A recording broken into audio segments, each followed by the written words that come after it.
今はこの屋敷の立派なお客様よ。どんな小さな器で高貴な貴族って言えるわけ？アンドリュー、どうしたの？どうしたの？どうしたの？どうしたの？どうしたの？どうしたの？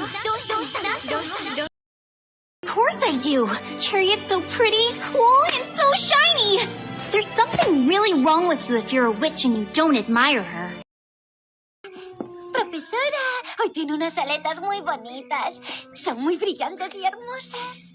Aquí tiene una botella de esa agua carísima que beben los famosos. He pensado que le gustaría.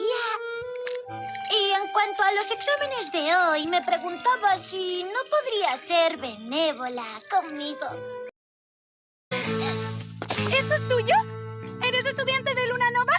¿Vas camino a la ceremonia inaugural? Estaba un poco nerviosa por ir a una escuela de brujas por mi cuenta. Me llamo Ako. Cuando tenía 6 años vi el show de magia de Shiny Chariot y entonces he soñado con convertirme en bruja. ¡Hola a todos! Díganme, ¿sus secuaces son grandes y escandalosos? ¡Con ustedes, la amenaza escurridiza! Esta gente puede infiltrarse y hacerse cargo de cualquier asunto. Hola, chicos, hola. ¿En serio me veo bien? ¿Les gusta este vestido? Bueno, sí, gracias. No lo sé. Pronto, tal vez, creo, no lo sé. Doctor Marcus, el primer paciente es Bonnie Wabbit. Parece que sufre de un bicho estomacal Wabbit. Su metabolismo simple es nivel 1.